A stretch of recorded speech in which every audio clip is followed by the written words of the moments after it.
तो शिरडी के साईं बाबा के चमत्कार के बारे में हम बात कर रहे थे। महाराष्ट्र सरकार ने ये जादू टोना विरोधी कानून बनाया है। इस कानून के अनुसार अगर कोई व्यक्ति चमत्कार करती है, उसका प्रचार प्रसार करती है, उससे उसके द्वारा आर्थिक प्राप्ति करती है या फिर लोगों को ठगती है, तो वह कानूनन गुनाह तय किया है।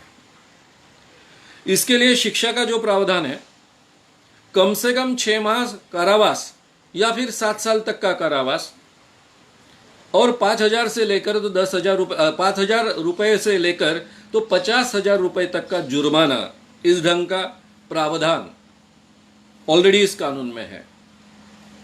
इस कानून में केवल चमत्कार करना गुनाह नहीं तय किया है, तो चमत्कार का प्रचार और प्रसार जो करता है, उसका समर्थन करता है, उसको इक्वली गुनाहगार माना है। इसका मतलब ऐसा है कि इस प्रचार का कोई हिस्सा अगर बनता है, चाहे मीडिया हो, चाहे व्यक्ति हो, चाहे मोबाइल के जरिए हो, चाहे फेसबुक के जरिए हो, तो भी कानूनन वो अपराध है। उसको कम से कम 6 माह कारावास की सजा हो सकती है। जिस महाराष्ट्र सरकार के कब्जे में यह मंदिर है, वहां पर यह चमत्कार हुआ ऐसा कहा जाता है। और साथ ही में इस मंदिर में जो चमत्कार हुआ, उसका जो भी फायदा मिलने वाला है, नुकसान होने वाला है, वो बात अलग है, लेकिन वो महाराष्ट्र सरकार के पास ही वो पैसा उसका यानी ट्रस्ट के पास इकट्ठा होने वाला है। ऐसी एक चमत्कारिक स्थिति इसमें से पैदा हुई है। लेकिन इसी महाराष्ट्र सरकार का यह कानून है।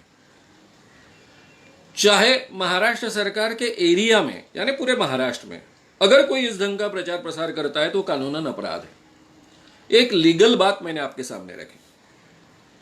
मैं अखिल भारतीय अंधश्रद्धा निर्मूलन समिति के ओर से या फिर इस नाम से गए 35 सालों से महाराष्ट्र में खासकर और इर्द गिर्द के 2-4 प्रांतों में काम कर रहा हूं। हम 35 सालों से आह्वान दे रहे हैं कि कोई भी अगर हमारे सामने चमत्कार कर कर बताए, एक बार हम उसको बहुत अच्छे ढंग से जांच लेंगे। जांचने के बाद में अगर चमत्कार कर बताए तो उसको 25 लाख रुपए का पारितोषिक 25 लाख रुपए का पारितोषिक मिलेगा, 25 लाख का पारितोषिक मिलेगा। लेकिन 35 सालों में आज तक कोई ये पारितोषिक जीत नहीं पाया है। इसका कारण ही है कि कोई भी चमत्कार नहीं कर सकता है। यानी व्यक्तिगत तौर पर कोई भी बाबा हो, कोई भी व्यक्ति हो, चमत्कार नहीं कर सकता है। यह हमने बार बार सिद्ध किया है। केवल मेरे ही संगठन का ये आह्वान है ऐसा नहीं है। इस ढंग का आह्वान पूरे दुनिया में है और उसके प्राइजेस करीबन 6 करोड़ के आसपास जाते हैं। दुनिया में कोई आज तक ये जीत नहीं पाया है। अब सवाल ऐसा है कि शिरडी के साईं बाबा एक संत है, तो क्या वे इस ढंग का चमत्कार कर सकते हैं? संतों ने चमत्कार कर सकते हैं, नहीं कर सकते हैं, इसके बारे में कहने के अलावा मैं एक बात कहूंगा। जिनको हम महाराष्ट्र में संत कहते हैं, उन्होंने कभी चमत्कार नहीं किए। लोग उन पर चमत्कार थोपते हैं, लेकिन वे कभी चमत्कार नहीं करते। चाहे संत ज्ञानेश्वर हो, चाहे संत तुकाराम हो, इन दोनों संतों के नामों पर महाराष्ट्र में बड़े पैमाने पर चमत्कार कहे जाते हैं, लेकिन इन्होंने खुद ने अपने जिंदगी में कोई चमत्कार नहीं किए।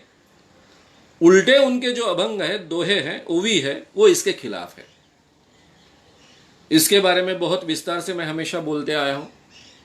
तुकाराम महाराज भी इसके बहुत खिलाफ थे, लेकिन मैं इसके लिए और आगे का उदाहरण दूंगा। सही माने में जो उदाहरण है वो है गाडगे महाराज का उदाहरण, जिनके नाम से आज एक विद्यापीठ, एक यूनिवर्सिटी चलती है। गाडगे महाराज अनपढ़ व्यक्ति थे, एक भी क्लास में पढ़ने के लिए नहीं गए थे। इसके बावजूद उनके नाम से महाराष्ट्र सरकार ने एक यूनिवर्सिटी को नाम दिया है गाडगे महाराज यूनिवर्सिटी करके। तो ये गाडगे महाराज कौन थे? एक बहुत ही रैशनल संत थे महाराष्ट्र के। अनपढ़ होने के बावजूद वो लोगों के अंधविश्वास दूर करते थे, लोगों की तर्क बुद्धि जागरूक करने का काम करते थे, और दूसरी ओर मानव सेवा करते थे बड़े पैमाने पर। यह संत परंपरा का हिस्सा है, जिसको हम वारकरी संप्रदाय की संत परंपरा कहते हैं, उसी का एक हिस्सा है। ये जब 1956 में फिर से बीच में रुक गया था। 1956 में जब गाडगे महाराज ये दुनिया छोड़ कर गए, कम से कम 25,000 लोगों ने उनके शव को जलाया। 25,000 लोगों के सामने उनको जलाया गया। प्रबोधनकारजी ठाकरे यानी बाळासाहेब ठाकरे के पिताजी, शिवसेना के जो प्रमुख रहे उनके पिताजी प्रबोधनकारजी ठाकरे, उन्होंने गाडगे महाराज का चरित्र लिखा है जब वो गाडगे महाराज जिंदा थे। गोनी दांडेकर करके बहुत प्रसिद्ध लेखक है, उन्होंने भी उनका चरित्र लिखा है। इन दोनों चरित्रों में गाडगे महाराज का कहीं चमत्कार का उल्लेख नहीं है। जिन जिन लोगों ने गाडगे महाराज के साथ समय गुजारा है, उनके साथ में काम किया, ऐसे कई हजारों लोगों से मैंने बातचीत की है। मेरे संगठन में मैं हमेशा गाडगे महाराज का नाम लेकर ही काम करता हूं। तो गाडगे महाराज की जो जानकारी आज तक उपलब्ध हो सकी है, उस जानकारी के अनुसार वो चमत्कार के खिलाफ थे, चमत्कार विरोधी थे, लोगों का अंधविश्वास दूर करने का काम करते थे। लेकिन 1983 में उमाळे गुरुजी नाम के एक गुरुजी ने एक पोथी गाडगे महाराज पर लिखी, उसमें चमत्कारों की भरमार है। गाडगे महाराज लोगों से एक एक पैसा इकट्ठा कर लोगों के लिए अन्नदान का छत्र खोलते थे, उसके जरिए लोगों तक अनाज पहुंचाते थे, खाना पहुंचाते थे, लोगों की रहने की व्यवस्था करते थे, एक एक पैसा इकट्ठा कर ये काम करते थे। लेकिन इस पोथी में लिखा है कि गाडगे महाराज के पास एक अन्नपूर्णा पात्र था और इस पात्र में से जब चाहे वो अनाज निकाल दे सकते थे, खाना निकाल कर दे सकते थे और लोगों में बांटते थे। गाडगे महाराज एक ही समय में 2 अलग अलग गांवों में कीर्तन करते थे। गाडगे महाराज का कीर्तन खत्म होने के बाद वो अपने आप वहां से गायब हो जाते थे, अंतर्धान हो जाते थे। और आखिरी में चमत्कार लिखा है कि जब गाडगे महाराज का अंतिम समय आया, तब पुष्पक विमान आया वैकुंठ से, जो महाराष्ट्र में ज्ञानेश्वर जी के साथ में जुड़ी हुई एक आख्यायिका है। वैकुंठ से पुष्पक विमान आया और उसमें विष्णु भगवान बैठे थे, नारद मुनि जी बैठे थे और उनको साथ में लेकर गए। नारद मुनि जी और विष्णु भगवान जी गाडगे महाराज को साथ लेकर, वो उनका शरीर के साथ में साथ लेकर गए। अब मुझे बताइए, 1983 में ये पोथी प्रसिद्ध हुई, तभी मैंने 1982 के आखिरी में ये काम की शुरुआत की और मेरे हर व्याख्यान में गाडगे महाराज के बारे में लोगों तक मैं बात पहुंचाता हूं, क्योंकि मैं ऐसा मानता हूं कि गाडगे महाराज के कारण ही मुझे इस ढंग से काम करने की प्रेरणा मिली है। नहीं तो बहुत अलग ढंग से मैं शायद काम करता, अगर गाडगे महाराज को ठीक ढंग से मैं समझ नहीं पाता तो। जिस व्यक्ति ने अपने पूरे जिंदगी में चमत्कारों के खिलाफ काम किया, अंधविश्वास के खिलाफ काम किया, उसी व्यक्ति के साथ में इतने चमत्कार जोड़ दिए।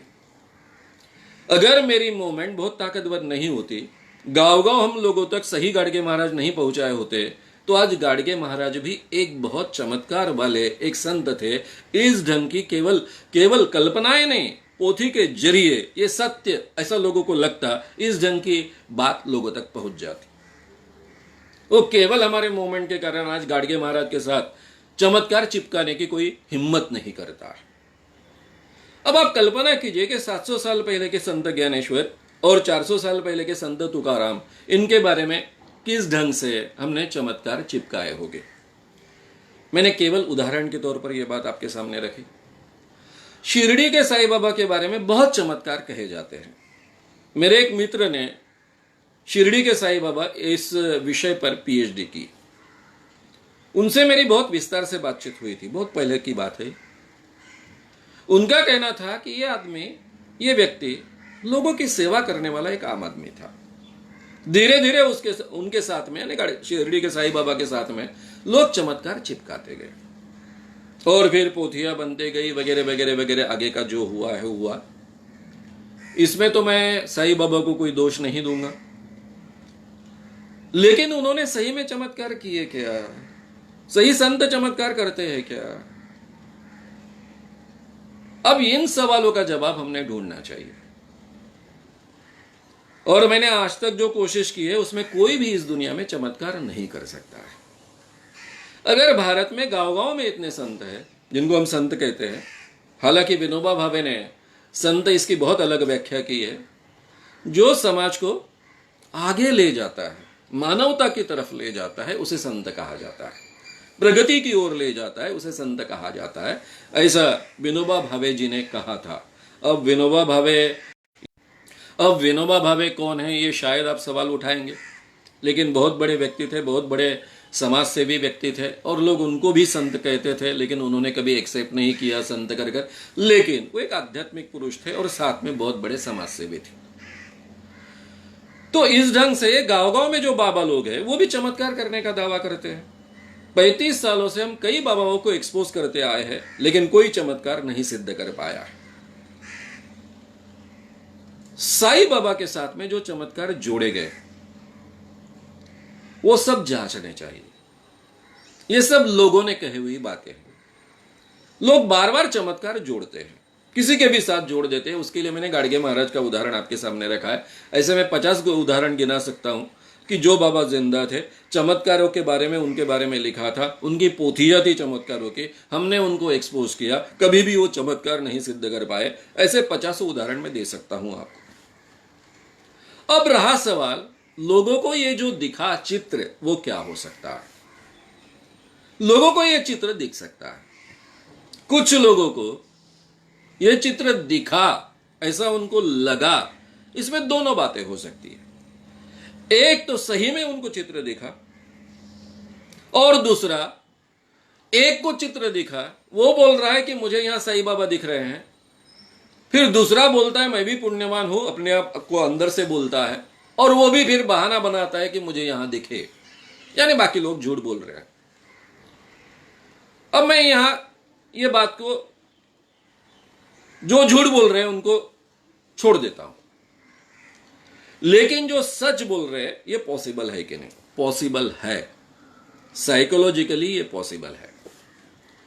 अगर एक व्यक्ति बहुत आस्था रखता है, श्रद्धा रखता है, किसी की बहुत भक्ति करता है, पूजा करता है, प्रार्थना करता है, उसमें एकाग्र होता है, मेडिटेशन करता है, तो हर व्यक्ति जो आस्था रखने वाला है, श्रद्धा रखने वाला है, एकाग्रता से प्रार्थना करने वाला है, वो व्यक्ति ट्रांस की अवस्था में जा सकता है। और ऐसी अवस्था में आपको हेलुसिनेशंस हो सकते हैं। जब हेलुसिनेशंस होते हैं तो आपको पूरी तरह से 100% आपको वहां दिखता है। शिरडी के साईं बाबा केवल दिखेंगे, यहां तक ये मर्यादित नहीं रहेगा।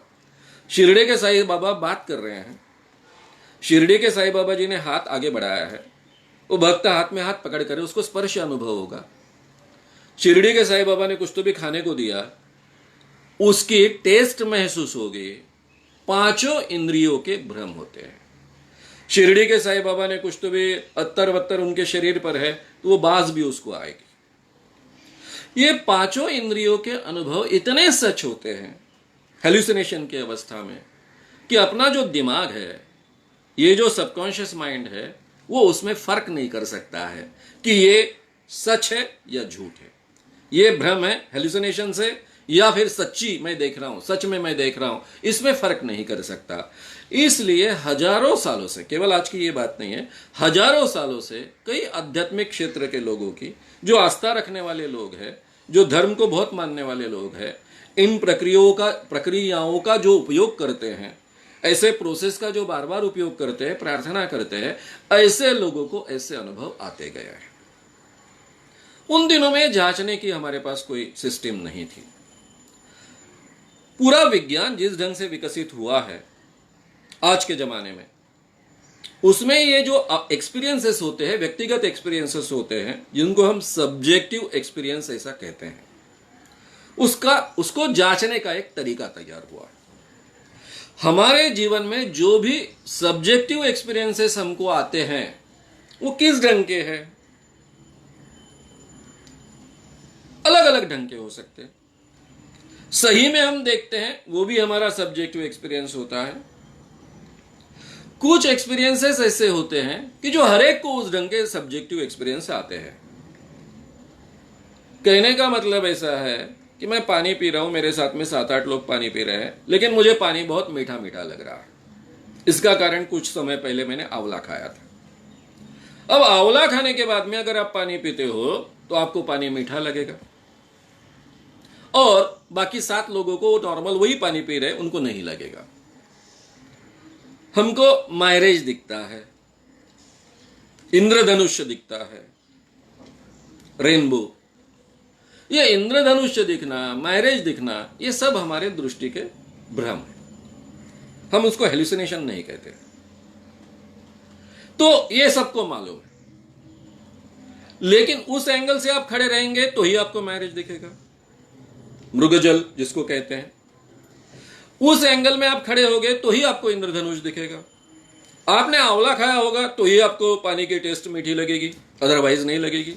इसलिए ये तो हम समझ लेते हैं, हमारी समझ में आता है। लेकिन ट्रांस में जाने के बाद में जो हेलुसिनेशंस होते हैं वो आम आदमी के समझ के बाहर की चीज है। और पहले से हमने अध्यात्म के बारे में एक हवा बनाकर रखा है। यह हवा क्या है कि भाई अध्यात्म में जो भी बातें होती हैं उसको विज्ञान के नियम नहीं लागू करना है, विज्ञान के नियम उसको लागू नहीं होते हैं। और इस कारण इनको जांचना परखना भी पॉसिबल नहीं था। लेकिन विज्ञान ऐसी चीज है कि उसकी जब साइंटिफिक मेथड बहुत अच्छे ढंग से डेवलप हो गई, और दुनिया में अगर कोई भी सत्य प्राप्त करना है तो साइंटिफिक मेथड के जरिए ही जाना चाहिए। इस ढंग का एक वातावरण पूरी दुनिया में तैयार हुआ।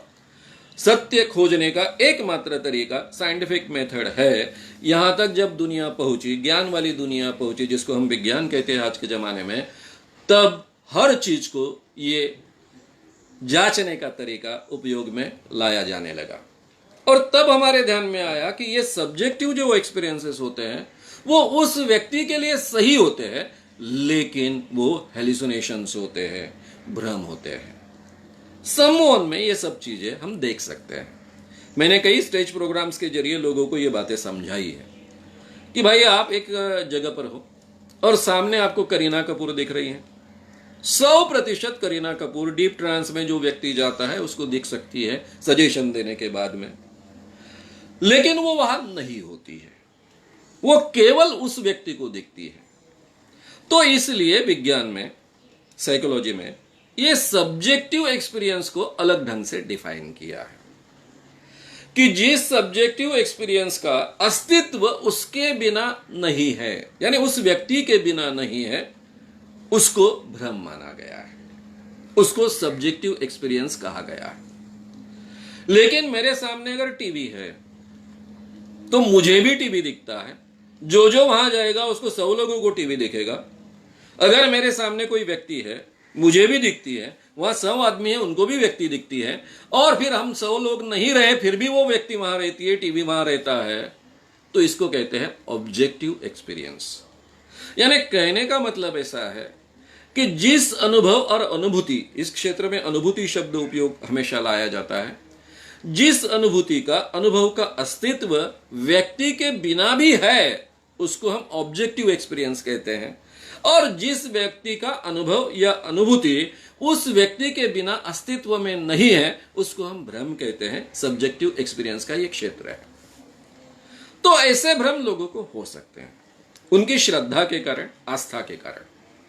और इसलिए मैं ऐसा नहीं कहूंगा कि वो झूठे हैं, झूठा आरोप करते हैं या फिर लोगों को ठगने का उद्देश्य लेकर ऐसी बात करते हैं, लेकिन उसमें भी थोड़ा बढ़ा चढ़ाकर बताने की बात होती है। हमेशा हमारा एक अनुभव रहा है कि जब एक व्यक्ति कहता है कि मैंने देखा, तो 100 आदमी मिल जाएंगे कि वो कहेंगे मैंने देखा। यह ह्यूमन टेंडेंसी है, वो इस क्षेत्र में भी काम करती है। और इसलिए जो लोग दावा कर रहे हैं कि हमने देखा, मैं उन पर आरोप नहीं करता हूं, लेकिन आप अपने आप को जांच कर देखिए। जैसा कोई एक्सीडेंट होता है, हम थोड़ा देरी से पहुंचते हैं, एक्सीडेंट होने के बाद पहुंचते हैं, लेकिन एक व्यक्ति हमको कहता है कि मैंने आंखों से दिया, ऐसा ऐसा हुआ।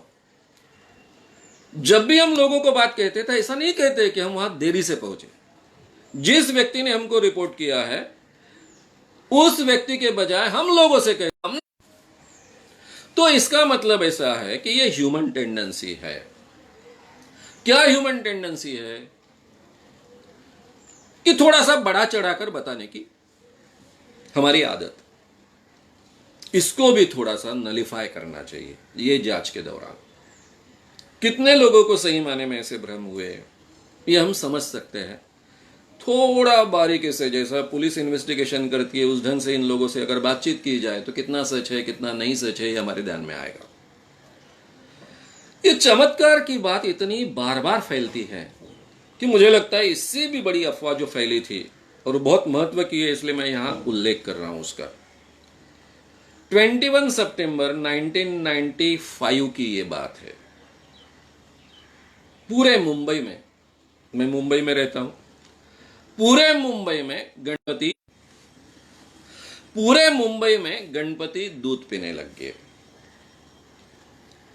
हालांकि दिल्ली से इसकी शुरुआत हुई थी।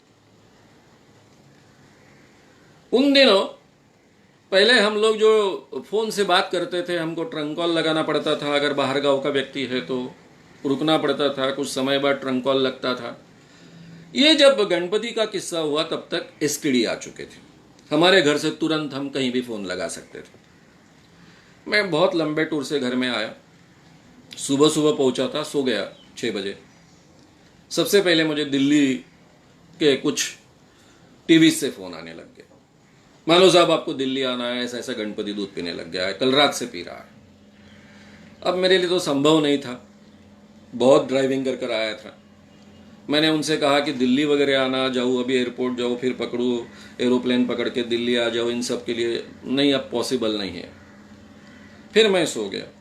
अब उन दिनों तो नॉर्मल फ़ोन होते थे, फ़ोन बंद करने की कोई ऐसी सुविधा तो अपन, यानी फ़ोन बंद रखने का रिवाज नहीं था। लगातार फ़ोन की घंटी बजने लगी। मैंने फ़ोन उठाया, मुंबई के कमिश्नर जी का फ़ोन था। वो मेरे अच्छे मित्र थे, मेरे काम में काफ़ी सहयोग देते थे, PKB चक्रवर्ती। उन्होंने कहा, क्या हम कितने समय से आपको फ़ोन लगा रहे हैं, मुंबई में आग लग चुकी है और आप सो गए हो। मैंने उनसे माफ़ी वगैरह मांगी, कारण बताया। फिर उन्होंने कहा कि मेरे इस अधिकारी के साथ बात करो, बहुत गंभीर बात है, क्योंकि बंबई के, ये करीबन सुबह 9 साढ़े 9 का समय था, बंबई के हर मंदिर के आगे हजारों लोगों की तादाद में लोग इकट्ठा हुए हैं, बड़ी बड़ी कतारों में खड़े हैं, गणपति को दूध पिला रहे हैं और गणपति दूध पी रहे हैं। मुंबई पुलिस ने रेड अलर्ट घोषित किया है। हम डरे हुए हैं। हमको ऐसा लग रहा है कि शायद ये कोई टेररिस्ट एक्टिविटी है। सब लोगों को मंदिरों में इकट्ठा लाना चाहते हैं और उसके बाद में शायद वहां बॉम्बस्फोट वगैरह ऐसा कुछ तो भी होगा, इसलिए पुलिस डरी हुई है, रेड अलर्ट पर है। मैंने कहा कितने मंदिरों में हैं?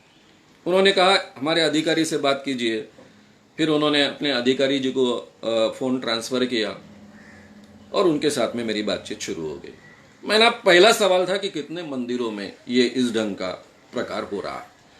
उन्होंने कहा सर बताना मुश्किल है, हर जगह हो रहा है, ऐसा आप मानकर चलिए। मैंने बोला अभी आपने तो कुछ इन्वेस्टिगेशन किया ही होगा, सबसे पहले मुझे बताइए कि मूर्तियां बदली है कि क्या? बोले नहीं, मूर्तियां वही है। वो तो हमने सबसे पहले पूछ लिया कि कोई बाहर से मूर्तियां आई है और उसमें से ये चमत्कार का सब सिलसिला शुरू हुआ। नहीं, मूर्तियां वही है, पुरानी मूर्तियां। अगर पुरानी मूर्तियां है और मुंबई में ज्यादातर संगमरमर की मूर्तियां, तो मेरे ध्यान में तो आ गया कि ये नॉर्मल चीज है, इसमें किसी एक ने की हुई बदमाशी होने की गुंजाइश नहीं है। और पुलिस तो उतना पहले देख चुकी थी। जो अधिकारी थे मैंने उनको रिक्वेस्ट की कि आप ऐसा कीजिए, एक बड़ा सा मंदिर चुनिए जहां बहुत बड़े पैमाने पर लोग इकट्ठा है और मैं बोलता हूं वैसा कीजिए। अब उनके बॉस ने उनको कहा था तो सुन रहे थे मुझे। मैंने कहा कि वहां जाकर आप जिस मंदिर में भी लोग दूध पिला रहे हैं वो रोकिए मत, केवल कुछ समय उस कतार को रोक दीजिए। जहां पर दूध इकट्ठा होता है मूर्ति के नीचे, वो पूरा हिस्सा साफ कीजिए। वहां शायद वो फूल वगैरह गिरे होंगे पुराने, वो भी निकाल दीजिए, हार हो गए वो भी निकाल दीजिए, पूरा साफ कीजिए। और जो साफ करते हैं वो स्पंज से कीजिए और जो दूध नीचे इकट्ठा हुआ है पूरा का पूरा दूध बाल्टी में पिरो दीजिए ताकि लोगों के सामने लोगों को दिखेगा कि यहां दूध इकट्ठा हो रहा है। और फिर वहां कुछ लेडीज कांस्टेबल रखिए मूर्ति के आगे और उनसे कहिए कि लोग जो चम्मच से दूध पिला रहे, तब चम्मच से दूध पिला रहे थे, चम्मच सीधा रखे, उसे टेढ़ा मत कीजिए। टेढ़ा और दूध अगर ये मूर्ति पर से खिसक कर नीचे नहीं आएगा, मूर्ति सफेद है, संगमरमर की है, उसमें से थोड़ा सा दूध अगर खिसकता है तो ध्यान में नहीं आता है लोगों के। इसलिए जो भी हार वार है सब पहले निकालने को मैंने बोल ही रखा था। जो अधिकारी मेरे साथ बात कर रहे थे, बड़े दर्जे के अधिकारी थे, वो चिढ़ गए। बोले आपका कहने का मतलब ऐसा है कि गणपति दूध नहीं पी रहा है? बोला नहीं, पी नहीं सकता, आपका कानून ही उसके आधार पर खड़ा है पूरे, वो तो पी नहीं सकता ना। तो ये जो कुछ है हो रहा है उसको हम जांचना है, हमें जांचना है। मेरे बीबी के हाथ से दूध पिया है, मेरे बीबी का मुझे फोन आया था। मैंने कहा कि आपका अपने बीबी पर विश्वास होना स्वाभाविक है, उसकी बात आपको 100% सच लगना भी स्वाभाविक है, लेकिन मैं कहता हूं ऐसा कर कर देखिए, अगर नहीं हो सकता है तो फिर हम देखेंगे क्या करेंगे, फिर हम साथ में सोचेंगे। लेकिन अभी इतना तो इमीडिएट आप कर सकते हो, क्योंकि मुझे कहा गया था कि उन दिनों में मोबाइल नहीं थे कि तुम बाहर मत गिरो, वहीं पर रहो, जब हमको लगेगी तो पुलिस तुमको बोलेगी कहां आना है तुमको। उन्होंने, मैंने कहा उस अनुसार काम किया। अब मैं फोन की राह देख रहा हूं, मेरी तो नींद खुल चुकी थी, उनका कोई फोन नहीं आ रहा है। मैं बहुत इंपेशेंट हूं कि क्या हुआ, कैसे हुआ, क्योंकि मैंने कहा था कि 8, 10, 15 लोगों तक को चम्मच टेढ़ा नहीं करने देने का, फिर लोगों को टेढ़ा करने देने का चम्मच, क्योंकि जब तक चम्मच टेढ़ा नहीं होगा दूध चम्मच में से नहीं जाएगा, चम्मच में से दूध नहीं जाएगा तो नेचुरली कतार की कतार रुके रहेगी। इसलिए बहुत समय तो बहुत लोगों को रोक नहीं सकते हैं, फिर 2-3 मिनट के बाद उसको चम्मच टेढ़ा करने दो, फिर चम्मच टेढ़ा करने के बाद दूध नीचे खिसक जाता था। इस ढंग से 7-8 लोगों के बारे में वो ऐसा करते थे और बाद में लोग दूध पिलाते थे और लोगों के सामने वो पूरा का पूरा निचोड़ कर डालते थे बादले में, बाल्टी में। मुझे करीबन 1 घंटे बाद इन्हीं अधिकारी का फोन आया। उनके बोलने में बहुत उत्साह था, आनंद था। मानव साहब आपकी बात सही निकली, सब दूध नीचे आता है, आपने जैसी हमको सूचना दी थी उसी ढंग से हमने काम किया। मुझे एक मंदिर में ऐसा लगा कि एक मंदिर में करने से पूरा नहीं होगा, इसलिए मैंने 4-5 मंदिरों में काम किया और वहां पर बोर्ड भी लगा दिए कि गणपति दूध नहीं पीता है, दूध नीचे इकट्ठा होता है। और फिर धीरे धीरे ये बात पुलिस डिपार्टमेंट ने बहुत ढंग से, उस दिन तो मुझे घर से बाहर भी नहीं गिरना पड़ा। अब पुलिस ने इतना एक्टिवली काम क्यों किया? क्योंकि उनको डर था लॉ एंड ऑर्डर की सिचुएशन खड़ी हो जाएगी, इसीलिए रेड अलर्ट घोषित किया था। इसलिए पुलिस ने इतना एक्टिवली उत्तम काम किया। ये इस ढंग की चमत्कार की अफवाहें मैं बहुत बचपन से सुनते आया हूं। जब मैं खुद अंधविश्वासी था तब भी सुनते आया हूं, जब से ये काम कर रहा हूं तब से सुनते आया हूं। इतने जल्दी वो कभी खत्म नहीं होती। शाम तक ये अफवाह करीबन खत्म हो गई थी। जब मैं शाम को, अभी पुलिस के साथ कोई काम नहीं बचा था, तो मैं बाहर गिरा, खुद घुमा कई जगह, कतारें करीबन खत्म हो चुकी थी, ये चमत्कार करीबन खत्म हो चुका था।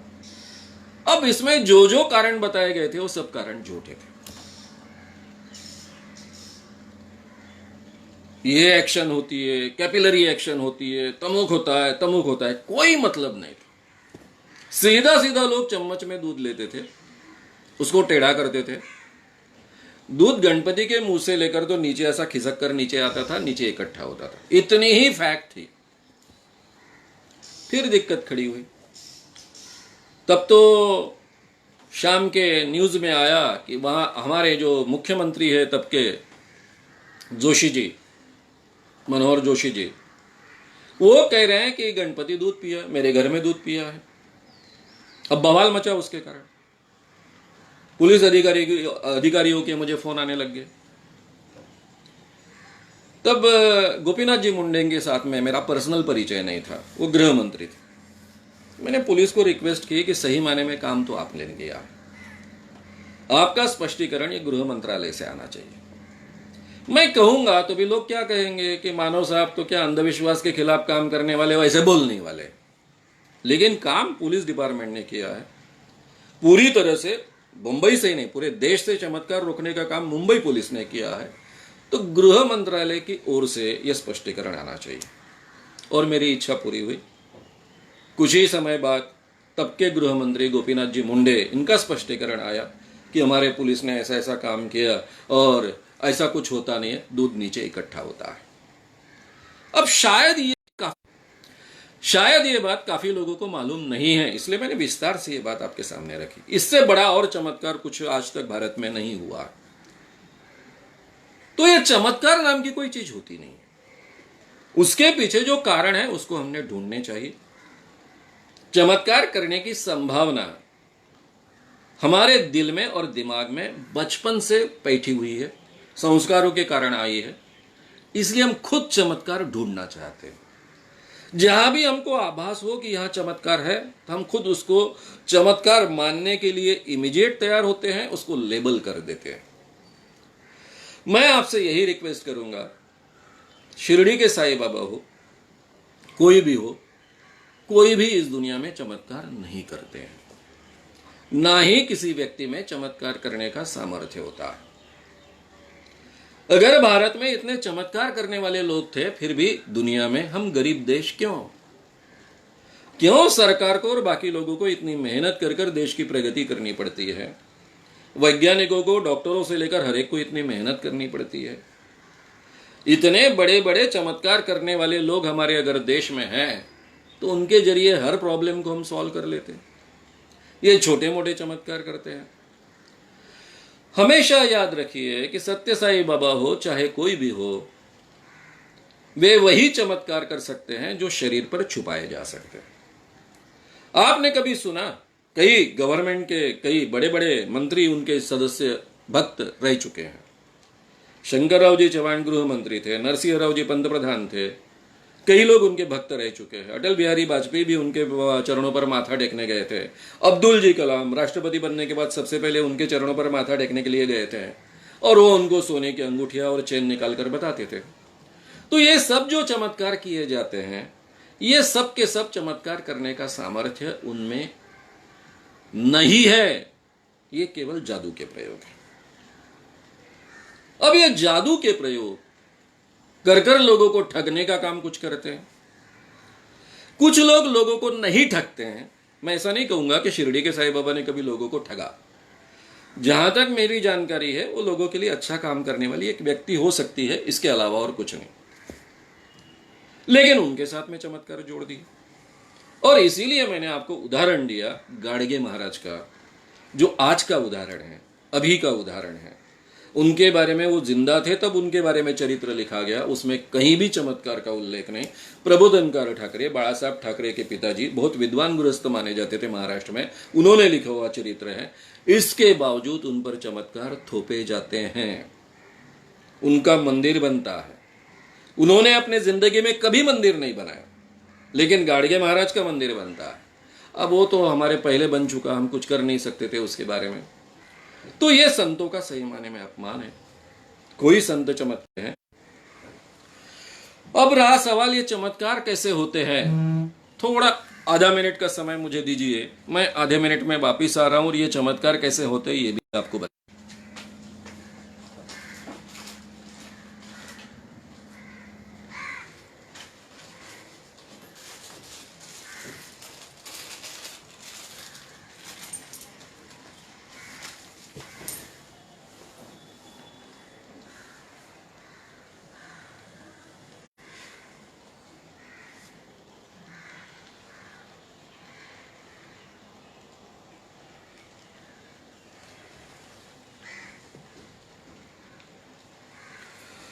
हाँ, पहले मैंने तैयारी नहीं की थी, मैंने सोचा भी नहीं था कि वो करके बताने की जरूरत है, इसलिए सॉरी। तो ये चमत्कार कैसे किए जा सकते हैं? हमारे देश के 2 प्रधानमंत्री सत्य साईं बाबा के चरणों पर माथा टेकने गए थे, नरसिंह राव जी और बाद में अटल बिहारी वाजपेयी। जैसे ही दोनों ने माथा टेका, सत्य साई बाबा ने उनको आशीर्वाद दिया। अब मैं भी आशीर्वाद दे रहा हूं, आपको दिखे इस ढंग से मैं हाथ कर रहा हूं। उसके बाद में आशीर्वाद देने के बाद में सत्य साई बाबा ने हवा में हाथ घुमाया। हवा में हाथ घुमाने के बाद में आसमान में हाथ घुमाया और उनके हाथ में सोने की चेन आ गई। अब ये जो कैमरा की मर्यादा है अपने फेसबुक लाइव की, उस मर्यादा में मैं आपको दिखा रहा हूं। तो इस ढंग से ये सोने की चेन निकली और हमारे दोनों प्रधानमंत्रियों ने बड़े ही भक्तिभाव से अपने गले में वो चेन डाली। महाराष्ट्र के 2 सीएम मुख्यमंत्रियों के हाथ में मैंने सोने की अंगूठियां देखी है जो सत्य साई बाबा ने दी थी। अभी मैं आपके सामने हाथ घुमा रहा हूं। हाथ घुमाते घुमाते सत्य साई बाबा हाथ ऊपर ले जाते थे आसमान में। अब इतना ही ले जा सकता हूं मैं कैमरा के सामने। और उसके बाद में उनके हाथ में सोने की अंगूठी आती थी। अब मेरे भी हाथ में ये सोने की अंगूठी आई है। अब ये सोने की अंगूठी चमत्कार से निर्माण हुई, ऐसा सालों तक लोग मानते आए। ये कैसा पॉसिबल है, जरा देखेंगे। मेरा हाथ उल्टा है, आपको लगता है मेरे हाथ में कुछ भी नहीं है क्योंकि हाथ उल्टा है। जब यह हाथ सीधा लिया जाएगा तो आपको 100% लगेगा कि हाथ में कुछ भी नहीं है। अब केवल थोड़ा अगर आप प्रैक्टिस करेंगे, आदत है, तो यह हाथ में इस ढंग से आप अंगूठी रख सकते हैं और इस ढंग से अंगूठी रखने के बाद में आप हर काम कर सकते हैं। कोई भी चीज उठा सकते हैं, लिख सकते हैं, कुछ भी कर सकते हैं और घंटों तक हाथ में ऐसी अंगूठी रहेगी। आपको केवल इतना ही देखना है कि हाथ ऐसा गया तो भी चलेगा, ऐसा गया तो भी चलेगा, ऐसा गया तो भी चलेगा, ऐसा गया तो भी चलेगा, लेकिन वो ऐसा नहीं जाना चाहिए क्योंकि यहां अंगूठी दिख जाएगी। और फिर जब भी आपको अंगूठी निकालनी है तब आप आसानी से उसको निकालकर बता सकते हो। इसी ढंग से सब चमत्कार किए जाते हैं। इसको हाथ चालाकी कहते हैं, स्लाइट ऑफ हैंड्स कहते हैं। इसके अलावा इसमें और कुछ भी नहीं। जो भी चमत्कार दुनिया में होते हैं, ऐसे कुछ चीजें होती है, ऐसी कुछ चीजें होती है, ऐसे कुछ प्रयोग होते हैं जिनके बारे में हमें जानकारी नहीं होती है। कुछ विज्ञान के प्रयोग होते हैं, कुछ रासायनिक प्रयोग होते हैं और बाकी सब मैं कह रहा हूं उस ढंग के स्लाइड ऑफ हैंड्स होते हैं। इसके अलावा कुछ भी नहीं होता है। आप में से जिसको भी लगता होगा कि नई दुनिया में चमत्कार होते हैं, तो उनके लिए अखिल भारतीय अंधश्रद्धा निर्मूलन समिति का जाहिर आह्वान है कि भाई एक बार हम जांच लेंगे, हमारे सामने आप चमत्कार कर कर बताओ, सीधे सीधे लाख रुपए का और सीधे सीधे 25 लाख रुपए का प्राइज ले जाओ। यह प्राइज केवल यहां मर्यादित नहीं है, यानी मेरे संगठन तक सीमित नहीं है। अगर एक व्यक्ति को चमत्कार करने आने की क्षमता है तो उसको केवल 3 बार चमत्कार रिपीट करने हैं, क्योंकि 2 बार करने के बाद 25 लाख रुपए मिलते हैं। 3rd टाइम उसको चमत्कार करने के लिए लगाएंगे तो पूरे दुनिया से जिनके जिनके प्राइजेस है उनको बुलाया जाएगा और कम से कम 6 करोड़ रुपए प्राइज उसको मिलेगा। अब मैं जानता हूं चमत्कार के नाम पर ये लोग इतने करोड़ों रुपए कमाते हैं कि उनको 25 लाख क्या और 6 करोड़ क्या इसकी कोई कीमत होने की गुंजाइश नहीं। लेकिन ये इसलिए रखा है ताकि आप जैसे मेरे जैसे जो आम आदमी होते हैं उनके ध्यान में आना चाहिए कि ये चमत्कार करने वाले अगर इनमें सामर्थ्य है तो ठीक है, प्राइज मत लीजिए ना। लेकिन ये लोग चिल्ला चिल्ला कर कह रहे, 35 सालों से चिल्ला चिल्ला कर कह रहे कि चमत्कार नहीं होते हैं। इनका मुंह बंद करने के लिए तो कोई आध्यात्मिक चमत्कार इनके सामने कर कर बताना चाहिए। इसलिए ये बात हम बार बार दोहराते हैं। जो सत्य साई बाबा के भक्त हैं उनके आस्था का मैं आदर करता हूं, उनके श्रद्धा का मैं आदर करता हूं, उनके बारे में मुझे कुछ भी बोलना नहीं। लेकिन इन चमत्कारों को आप जांच लीजिए, तार्किक दृष्टि से सोचिए। सत्य साई बाबा केवल दर्शन क्यों देंगे? बहुत बाकी भी चमत्कार करेंगे जिससे देश का भला हो। मेरा तो हमेशा सवाल ही रहा है कि ये सब संत हमारे देश में थे, फिर भी 700-800 सालों तक का मुसलमानों का आक्रमण होता रहा, 150 सालों तक अंग्रेजों का राज चलता रहा। ये अंग्रेजों का राज दूर करने का काम किसी संत ने नहीं किया। जिनको हम चमत्कार करने वाले संत कहते हैं, प्रबोधन करने वाले जो संत हैं, उन्होंने समाज में बहुत बड़ा योगदान दिया है। चाहे वो संत ज्ञानेश्वर जी हो, संत नामदेव जी हो, पूरी जो परंपरा है वारकरी संप्रदाय के, कबीर जी हैं, काफी ऐसे लोग हो चुके हैं। विवेकानंद जी, जिनको लोग संत भी कहते हैं, हालांकि मैं उनको संत नहीं कहता हूं, उनको मैं एक समाज सुधार करने वाला पुरुष मानता हूं। तो ऐसे जो लोग हो चुके हैं, उनको छोड़कर इतने बड़े संत हमारे देश में थे, अंग्रेजों के राज में भी थे, तब किसी ने कोई चमत्कार करके उनको नहीं भगाया। वो आम आदमी को, गांधी हो, बाकी नेहरू हो, तुम मेरे जैसे आम आदमी हो, उन्हीं लोगों को मेहनत करनी पड़ी और उनको भगाना पड़ा। आप कहेंगे इस आध्यात्मिक लोगों के जीवन में ऐसा हस्तक्षेप नहीं करते, वो राजकारण वगैरह से या राजकीय चीजों से उनका कोई संबंध नहीं होता है। अरे फिर भाई, आम आदमी के जीवन में आप छोटी मोटी चमत्कार की बातें करते हो और पूरे देश के लिए कुछ नहीं करते हो। तो इन चमत्कारों को हमने कितना महत्व देना चाहिए, ये भी हमने ढूंढना चाहिए, उसके बारे में विचार करना चाहिए। कम से कम आस्था रखनी है तो चमत्कार जैसी भोंडी चीज पर, जिसको कोई आधार नहीं, ऐसे चीज पर हमने विश्वास नहीं रखना चाहिए।